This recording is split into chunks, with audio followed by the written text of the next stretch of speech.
Welcome back to the channel. Today I want to take you on a journey through the incredible history of one of the most powerful companies in the world, Amazon.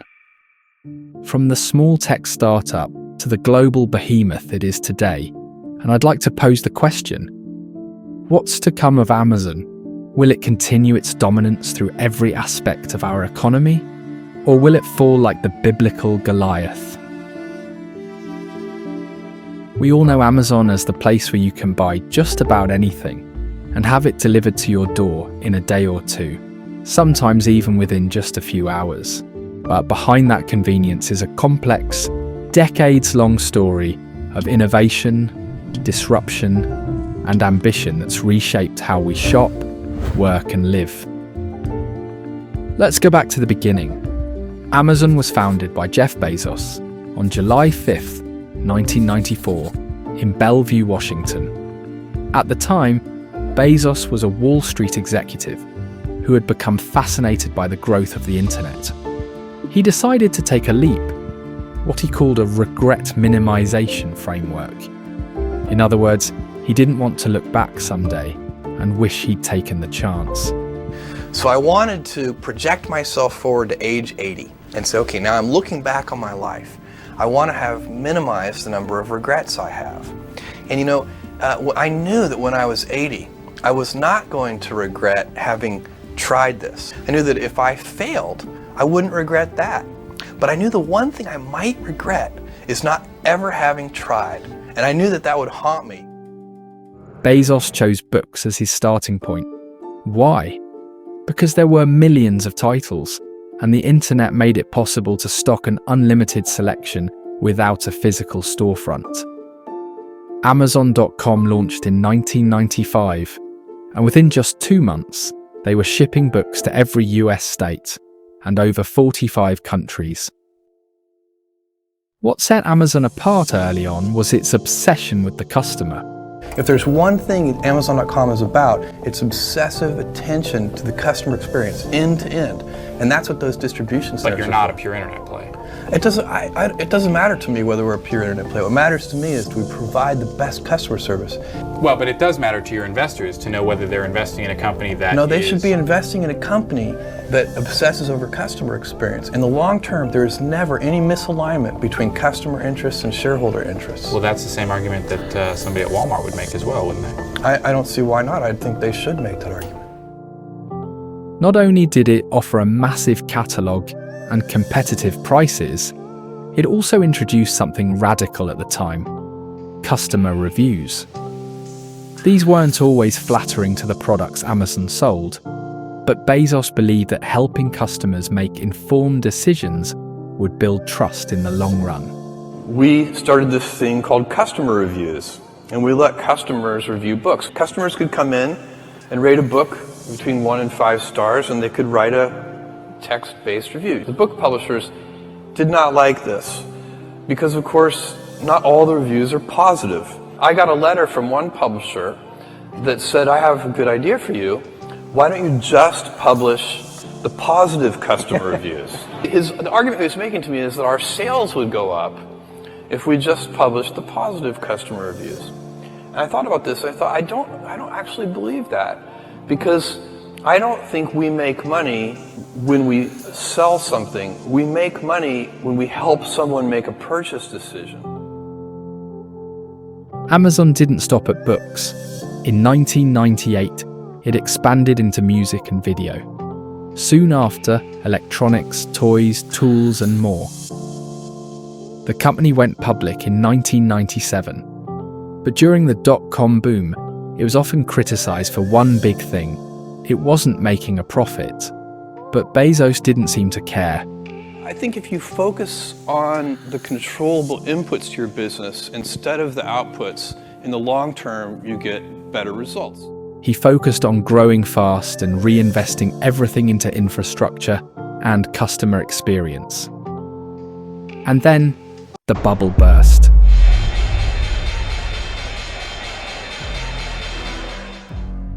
The early 2000s were brutal for many internet companies. Amazon was no different. Its stock plummeted. But unlike most of its competitors, Amazon survived. Bezos cut costs and streamlined operations and kept pushing forward, focusing on growth over profit. That investment is expensive, but we think not to invest at this time would be incredibly short-sighted. Part of that growth was one of the smartest moves Amazon ever made. In the year 2000, Bezos launched the Amazon marketplace. This let third-party sellers list their products right alongside Amazon's own. It turned Amazon from a retailer into a global market platform. And over time, third-party sellers came to account for over half the items sold on the site. In 2005, Amazon introduced Prime membership. At first, it was just free 2-day shipping, but over time it added streaming video and music, cloud storage, exclusive discounts and more. It wasn't just a perk, it was a game changer. Prime members shopped more often and spent more money. It locked customers into the Amazon ecosystem in a way no other company had done before. But Amazon's biggest leap into the future wasn't in retail, it was in the cloud. In 2006, Amazon launched Amazon Web Services, commonly known by the abbreviation AWS. What began as an internal IT project became a public cloud platform that offered storage, computing power, and more to businesses of all sizes. From Netflix to NASA to government agencies, thousands of organizations began relying on AWS to power their digital infrastructure. Most companies want to use the same software they're used to using on premises, but just run it on the technology infrastructure of AWS in the cloud. Today, AWS is the most profitable part of Amazon's business. Many would argue that the internet as we know it would not be possible without AWS and the services it provides to the global economy and every aspect of the tech industry.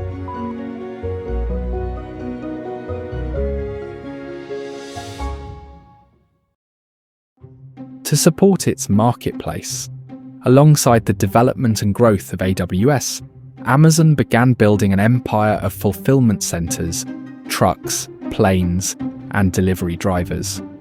Amazon was no longer just an online store, it was becoming its own logistics company. But Amazon wasn't stopping there. In 2007, it introduced the Kindle, transforming the publishing industry. The Kindle is a tablet that lets you download thousands of books right from Amazon's Kindle store. And once they are on your device, you can take your entire library with you, whether you're on a plane, in the park, or curled up on the couch. And in 2010, as Amazon continued to stretch far beyond its retail roots, it made a bold and perhaps unexpected leap into Hollywood. Amazon launched Amazon Studios, stepping into the entertainment industry with a fresh and disruptive approach. It began as an open platform, inviting aspiring writers and filmmakers to submit their scripts. It was a radical idea, democratizing the production process in an industry known for its closed doors. But Amazon didn't stop there. Over the next decade, Amazon Studios transformed into a powerhouse of original content creation. From critically acclaimed series like Transparent and The Marvelous Mrs. Maisel, to action-packed hits like Jack Ryan, Amazon proved it could do more than deliver packages. It could deliver prestige television. And with Manchester by the Sea, Amazon became the first streaming platform to produce a film that would go on to win an Academy Award. Then came another big play. In an $8.5 billion deal, Amazon acquired MGM Studios, the iconic Hollywood studio behind James Bond, Rocky, and countless other classics. But Amazon's ambitions didn't end with scripted drama and Hollywood blockbusters. The company also set its sights on live sports, one of the last strongholds of traditional broadcast TV. With multi-billion-dollar investments, Amazon secured exclusive rights to stream Thursday Night Football, making it the first streaming service to hold exclusive national NFL rights. And it didn't stop there either. Amazon also began streaming Premier League soccer, WNBA games, and New York Yankees broadcasts in select markets. In July 2021, after more than 25 years at the helm, Jeff Bezos stepped down as CEO of Amazon, a company he had built from a garage startup into one of the most powerful corporations in the world. Bezos explained it simply. He wanted to focus on innovation and long-term vision without the demands of day-to-day management. In his own words, he said, "Being the CEO of Amazon is a deep responsibility, and it's consuming. When you have a responsibility like that, it's hard to put attention on anything else." He handed the reins to Andy Jassy, the former head of AWS.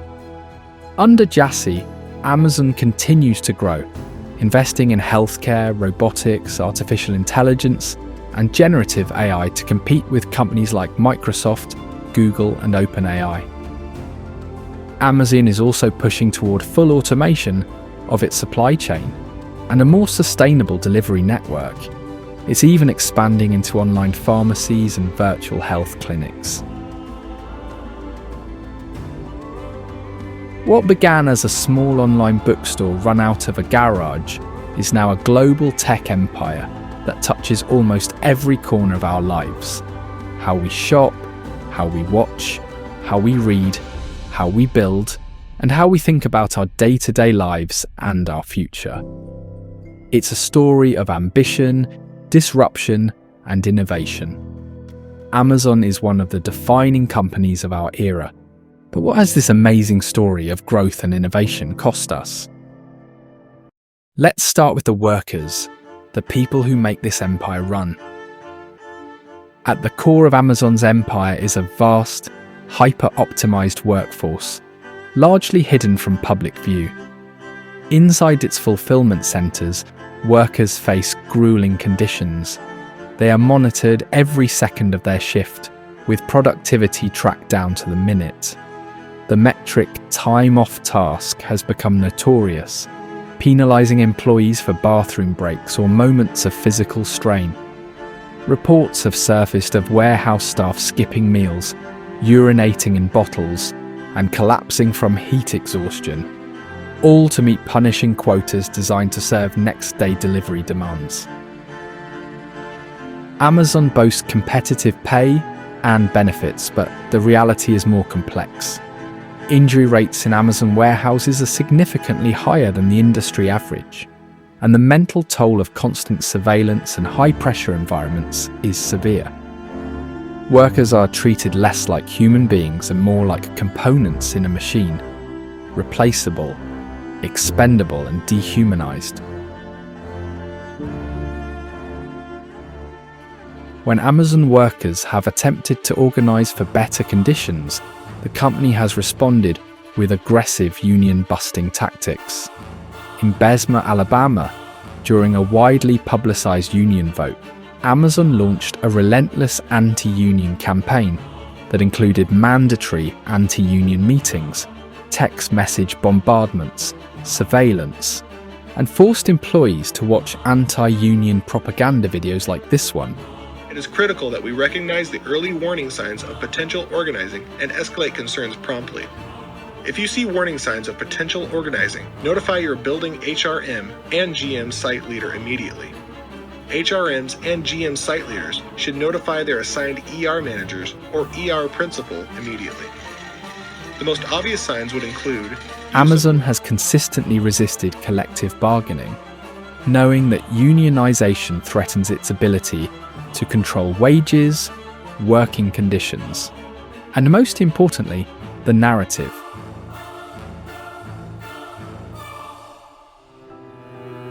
Amazon's dominance isn't limited to warehousing and shipping. It extends across nearly every facet of online commerce. As both a platform and a competitor, Amazon holds immense power over third-party sellers. It has been accused of harvesting data from these sellers to identify profitable products, then launching cheaper Amazon-branded versions to undercut the originals. By underpricing competitors, sometimes even at a loss, Amazon systematically eliminates rivals, consolidates market share, and asserts control. What once appeared as a free marketplace has become a rigged game where the house always wins. Amazon's monopolistic behavior erodes small business ecosystems and pushes economic power into fewer and fewer hands.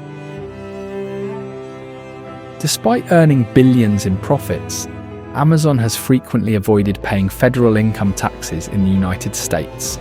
It achieves this through complex accounting strategies, exploiting loopholes and offshoring profits to tax havens. In multiple years, Amazon paid zero in federal income tax, despite benefiting enormously from publicly funded infrastructure, postal services, and government subsidies. This avoidance shifts the tax burden onto everyday Americans, who contribute to schools, roads, and healthcare, while Amazon reaps the rewards without contributing its fair share. It is a stark illustration of how corporate power can subvert public responsibility.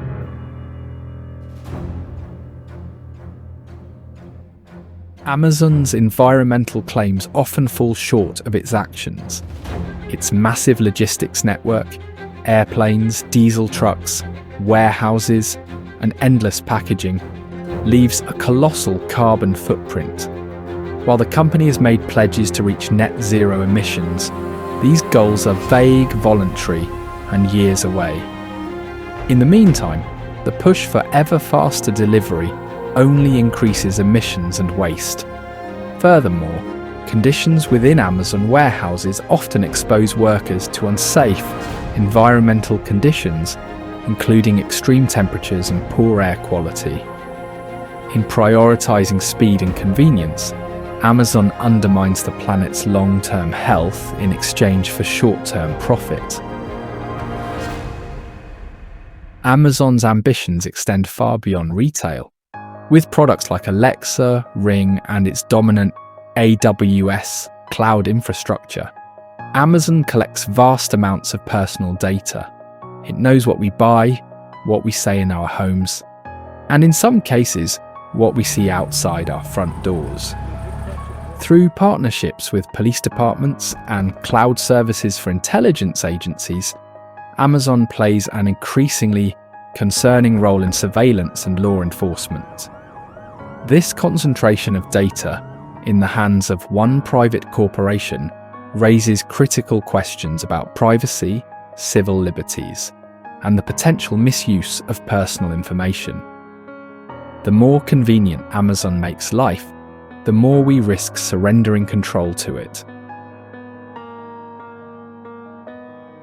Amazon is not merely a company, it is a system built on labor exploitation, market manipulation, environmental degradation, and the commodification of privacy.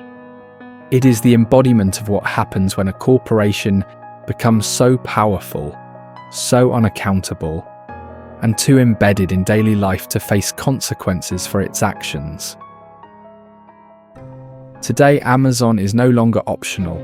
It is stitched into the fabric of our daily routines, our economy, and even our language. To remove it would be to unravel much of the infrastructure we now depend on. But that dependency comes with consequences and responsibility. As Amazon expands into healthcare, groceries, surveillance, and AI, the question is no longer just how big it will get, but how far will it go? What comes next for Amazon will shape not just commerce, but the character of our society. Will it evolve into a more ethical, accountable force, or continue down a path where optimization outweighs humanity? The future is still being written. The question is, who gets to write it?